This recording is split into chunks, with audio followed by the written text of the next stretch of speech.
Guys, good morning once again. Dito naman tayo sa ating uh,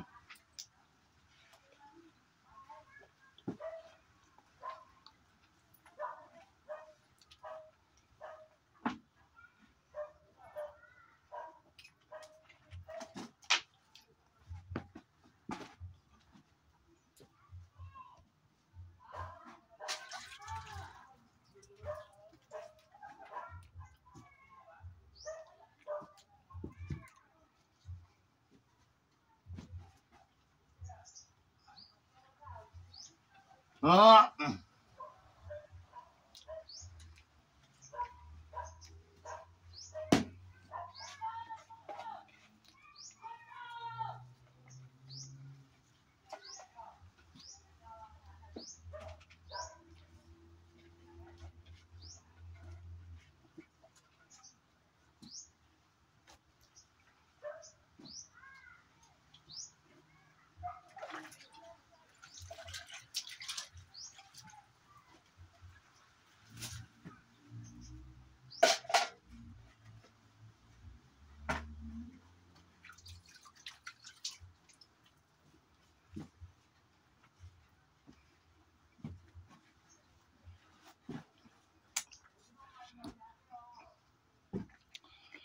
guys, shout out sa atong mga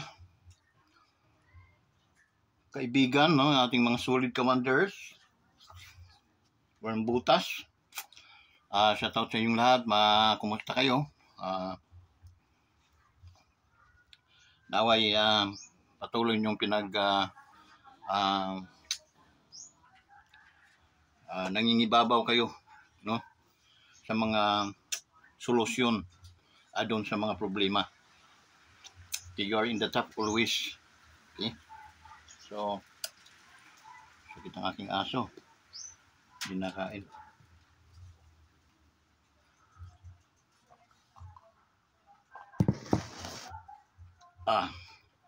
Meron dito saging, guys. So, dungag kong saging.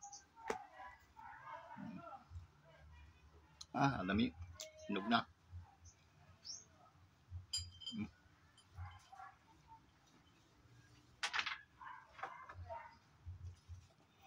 Hindi ko nagtanong yung saging. Hindi na kakain saging kay mahal, ma'am.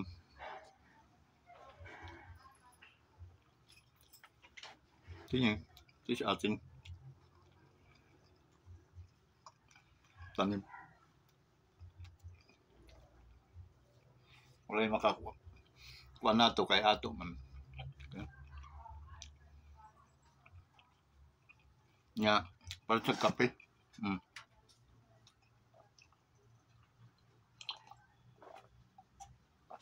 Pwedeng kami kalimtan ko ni mga biyanan. Joke lang.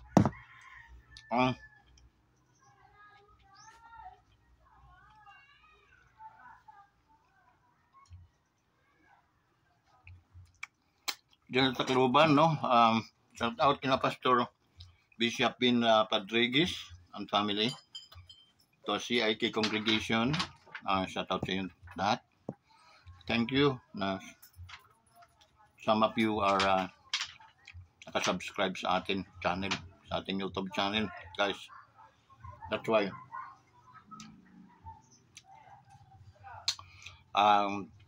in regards of spiritual matter, I recommend you to attend their Sunday service in Tagigtik sa manang lugar na sa Tacloban, no? Kana sa may airport bitaw. Okay. So, you can experience the spiritual world by attending their Sunday service. Pasyal po kayo, guys. Wala namang sinisinong tao doon. Christ is King Fellowship of Church, okay? By Reverend Bishop bin Padrigues, okay? Kasi nga,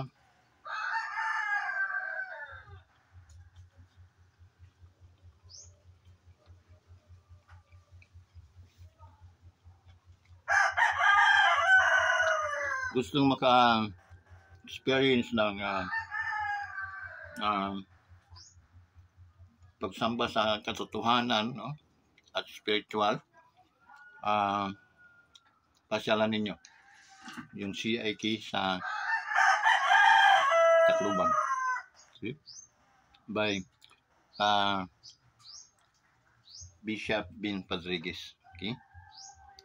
Yun po ang mentor ko noon. Guys, wag tayo, ano man nangyari sa bawat isa sa atin, wag po nating sisihin ang ating mga sarili, wag din po nating sisihin sila. Dahil wala po silang karapatang i-down kayo. Nagkakataon na talagang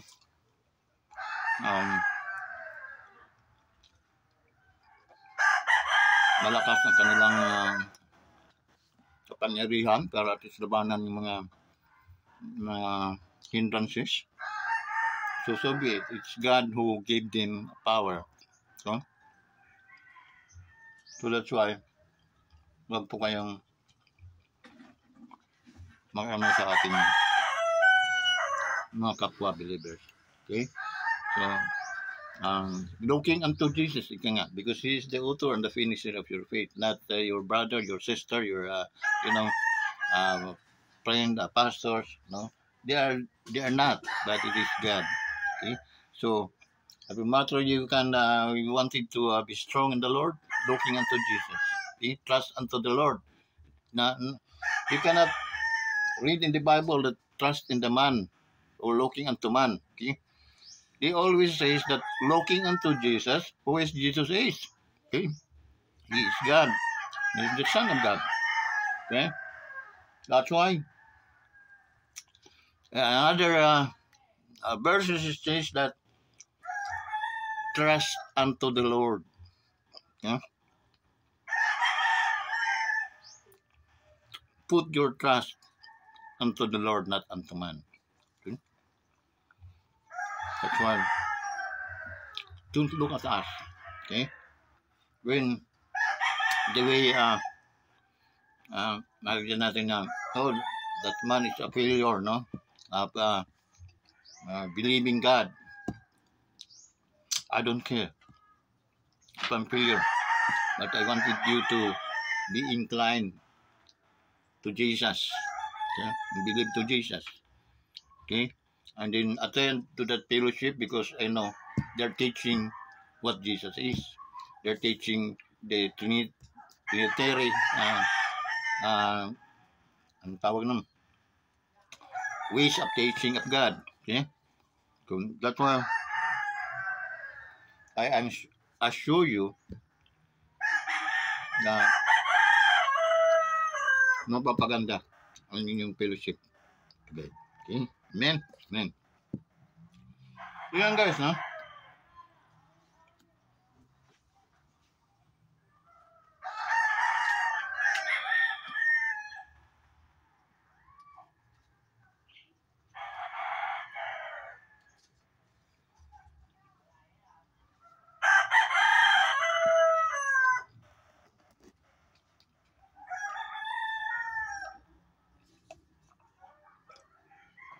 Hindi po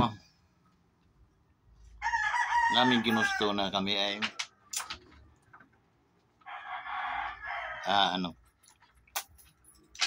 but we still believe that there is another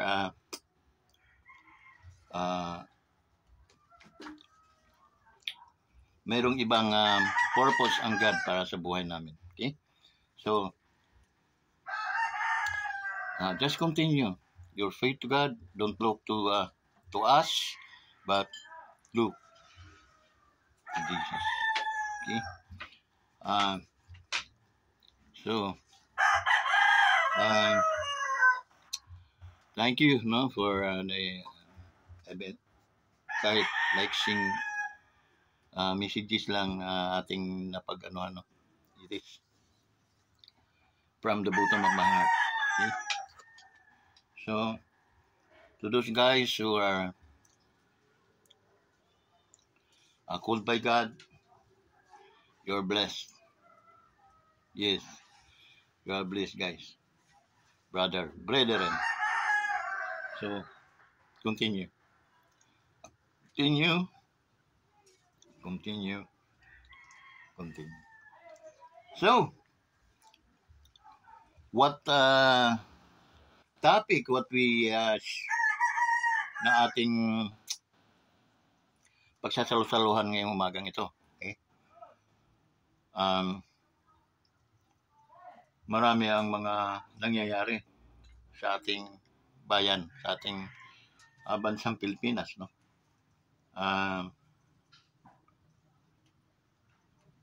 I don't know who is tama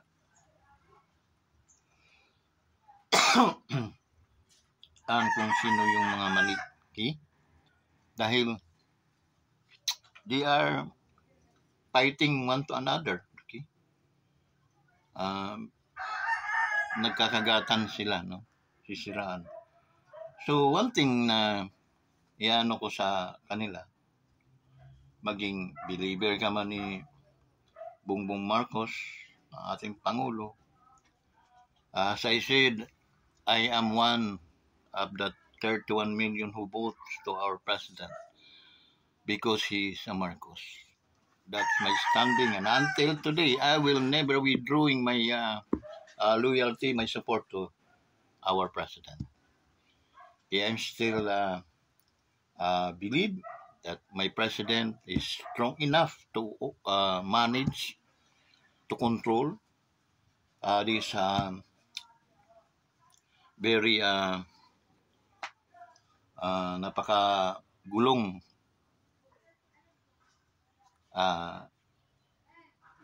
ano natin ngayon, kapanahonan. Okay, maraming problema. Price is rising, nagtataasan mga presyo, bigas, etc. But it's okay. It's alright. Hindi naman tayo mamamatay niyan. Okay? Ito buhay pa rin naman tayo. Kahit sang tiig, pero buhay. Okay? And that's the good news for me, no? Yun ang pinakamagandang balita. Because binigyan tayo ng sa totoo lang guys, binigyan tayo ng ideas, no? Ideas na maging pasensyoso tayo. Okay? Because sabi niya, bakit kayo nangangambala, namamahala o nagagambala sa inyong kakainin ngayon at bukas? Ay bakit yung mga ibon nakakain, nabubuhay sila? Nawala naman silang mga hanap buhay. Guys, if we take a look at that verses, it is so insult to us. Kung anuhin natin, because it is a part of chastising to son like us, okay? A believer, Christians. Nag-Kristyanos pa tayo na babaw naman pala ng ating Katulad yun ng natutulog ang Panginoon habang nagtatawid sila, galing sila sa concert, sa tawag nun. Galing sila sa prayer rally. Sabihin na natin ganun.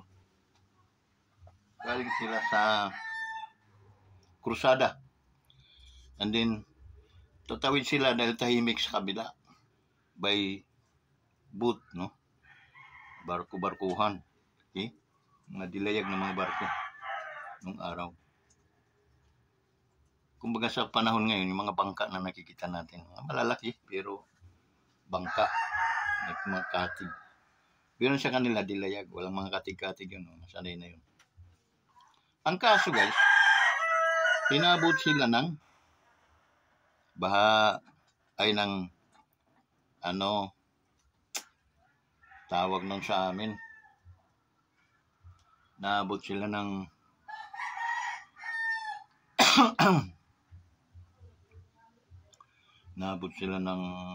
madlos, guys, madlos. parang bagyo. Nabot sila sa laot. Taranta na sila kasi tubig na pasok na sa lalaki ng alon. While ang Panginoon nag-i-enjoy sa tulog. Pagod ang Panginoon. Dahil siyempre tao siya on that time, no? Katawang tao. He look like us, but he is not like us. He is God. Ang hirap i-explain. Kayo nang bahala mag-ano, no? Now, during that, binabalos na sila ng mga lalakas na mga hangin, alon.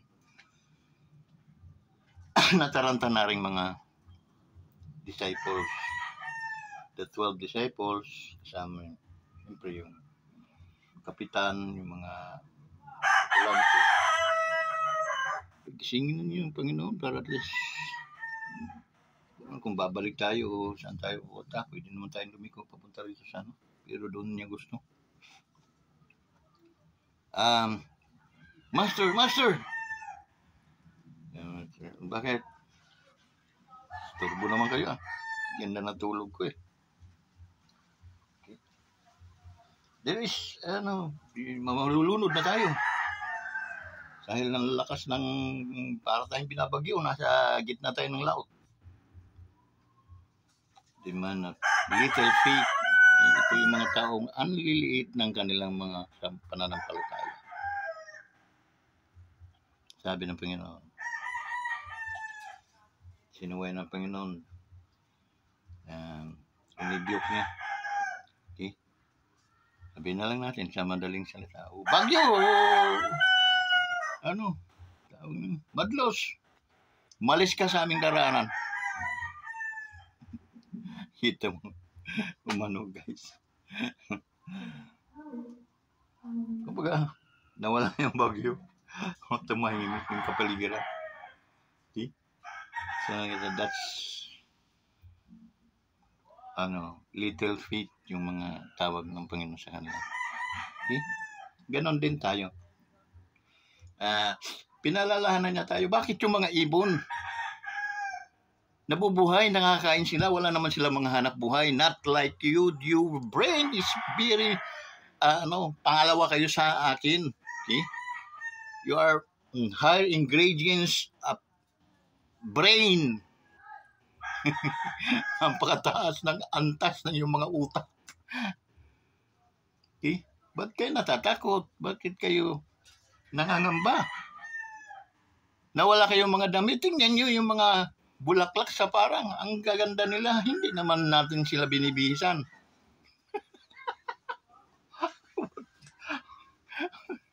What a brilliant mind. Okay. So, it is,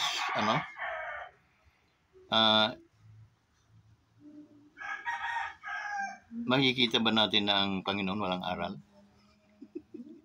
Ang lalalim ng That's why totoo yung sinabi ng Biblia na God says that my thoughts is higher than your thoughts and my ways are higher than your ways. Okay? That's why He forced us, niya tayo, go on. Kaya ninyo yan. Kayang ninyo yan.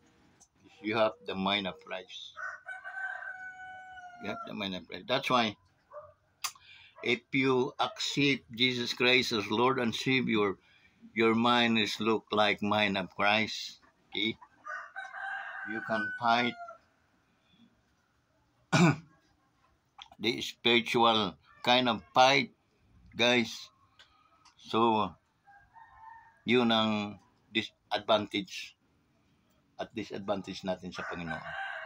Okay? So, right now, you need to accept Christ as your Lord and Savior. Amen? It says, God, Jesus will come into my heart. I will make you my Lord and Savior. Forgive my sins. In Jesus' name, amen. You are automatically born again. Okay? So guys, Now, tapos na tayo doon, no? Sa, ano, balik tayo sa ating reaction. Okay? Maraming mga bagay-bagay na mga nangyayari na sometimes hindi natin matangkap. Sometimes hindi rin natin ma-accept. Ika nga, okay? Tanggap, accept, look like the same. Okay? Now, sa mga pangyayari nga ba ngayon, kung ano yung mga bad report. Naalala nyo guys yung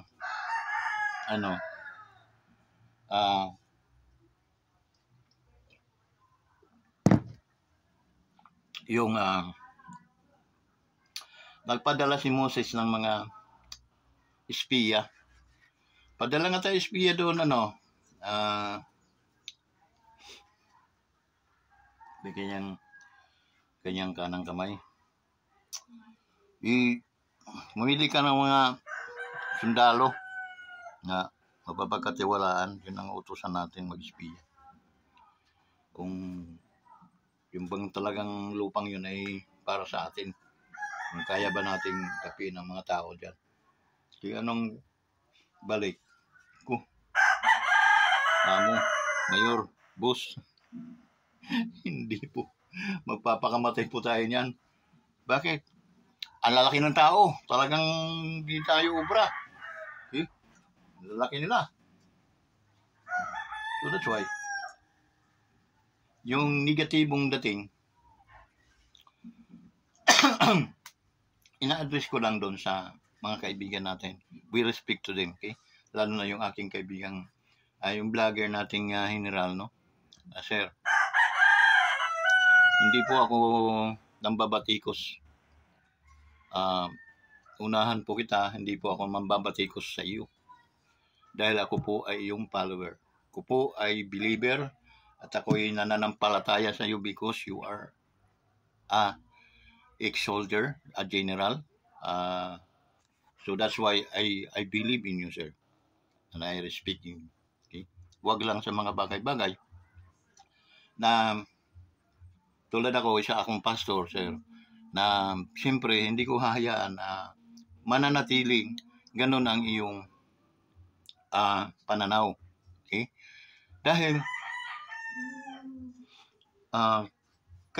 hinubog kayo yung mga sundalo, hinubog to protect our king, our commanding chief, no? Hinubog kayo ng ganun. Okay? And then, bakit dumating ang punto na mas naniniwala ka sa mga negatibong bagay than to open your mind and then to open your health to our president and talk to them, advise him, because you are a former soldier, you are a general. I think meron kang malaking karapatan para at least i-open mo yung mind, ang eyes ng ating Panginoon, the heart of our president. Hindi naman siguro dapat na tablahin mo rin ang presidente dahil tinatabla ng mga katulad ng pinaniniwalaan. Magkaiba po kayo, sir. Their report is very, paano nila nakaka-report? Sir, alam naman natin na mayroon tayong protocol. May protocol ang mga military na yun, pag mga ganyan, para bagang sinisiraan at binubutasan, para bagang isang drum na tinutusok-tusok, nagkakaroon ng leakage. Paano nagkakaroon ng mga bad report galing sa anino ng ating Pangulo, nakakarating doon sa So, you need to, no? Na, oh my God, that is, ano bang tawag noon? May conspiracy ba yun, sir? Mga ganon, parang, yan ay, sa ating, bansa, parang, tawag noon, banta sa ating bansa yun, sir, dahil nabubutasan, nagkakaroon ng leakage, nakakarating doon sa kung hindi siya, kung tama yung iyong nakakarating sa kanya, and then ibinabalik niya sa mga para puro kasiraan lahat. Sir, hindi mo ba nakikita yun? Okay? Hindi po dapat tayo matuwa doon, sir, dahil nga dapat nga mas may leakage, dapat nga mas nakakakuha ka ng kaysa doon sa mga yun. Okay? It means, mas paniwala ka, sir, dahil ikaw ay general, kaysa taong pinaniniwalaan mo na civilian at hindi natin alam saan ang galing at hindi natin alam bakit nagaganyan yung hayop na yon. Sinisiraan niya ang presidente, sinisiraan niya ang ating, So may mga kasalanan, let them, kasuhan din, hindi yung mag-file. Mayroon naman po pwedeng mag-file ng kaso para at least matigil yung mga ganong wala nang chismisan, wala nang siraan dahil naidimanda na. Nakukuha niyo ba, sir, yung aking point of view? So, wag po kayong magagalit sa akin, sir, kasi ako po ay sampalataya sa iyo. Ngunit ayaw ko namang mananatili ka sa ganon na ikaw ay dati sundalo, ikaw general. Ang pangit kasi, sir, napakapangit. Okay? Hindi po ako, believer po ako ng mga Duterte. Kahit halukayin po ninyo yung aking Facebook, aking ng unang taong si Pangulo ay naupo, mayroon na agad akong sa Facebook. At hanggang ngayon, nababasa ko pa taon-taon, pinadadala po yung mga memories na nagawa ko. Ang sabi ko doon, mayroong isang taong dumating at lininis niya yung mga dumi sa ating lipunan. Ang ganda ng aking yung aking pinagsasabi. Mahaba-haba. Okay? So that's why hindi po ako kalaban, sir. Lalo na kay Ma'am Inday, kay ating vice. Suportado ko po si Ma'am Inday. Lalo, a Pilipino, that's why gumagalang tayo sa ating Pangulo. Okay? So, because sabi ko naman, pinaliwanag ko sa inyo, si Marcos, I know. Dahil idol ko rin si Ferdinand Marcos. Okay? And then, nung naipalibing, natuwa ako. Okay, natuwa ako. Nagkaroon lang ng ang aking sarili inis nung bumabanat na ito si Romualdez. Okay? So, yun, in-evaluate ko na magpinsan ito sila. Okay? Itong mga Romualdez, walang-wala naman yan kung hindi nakapag-pangasawa si Imelda sa Marcos. And then, sa nangyari, kumuha ng mga posisyon sa gobyerno, yun. Nagkalangis-langis ang mga nguso.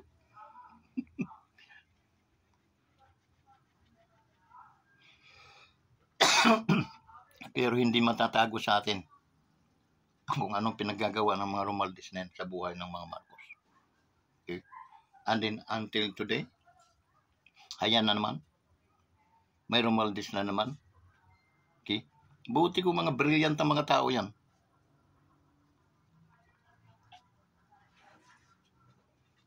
So, yun, sir, no?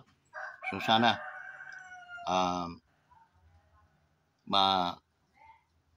maunawaan natin lahat kung ano yung point of view ko. Wala po akong masamang tinapid po sa inyo. So, mga kaibigan, mga minamahal kong mga ka-wonders, hanggang dito na lang. And then, kayo po ay mag-comment, mag-likes. Ito ang tuwa na po ako, guys. Mag-likes po kayo. Pipindutin lang po ninyo yung thumbs up. Okay na po sa akin. Hindi po sa Facebook, kundi sa YouTube. Hanapin nyo sa YouTube, and then lahat ng mga video doon, kala-likes po ninyo yun, guys. Bibling po yun hanggang sa magiging itim na yung thumbs up. It means nakapag-likes na po kayo. So, hanggang dito na lang. Magandang araw sa inyong lahat. Ang mga pagpapala naway nasa inyo ngayon, noon at magpakailanman. Bye-bye guys. Mabuhay kayo.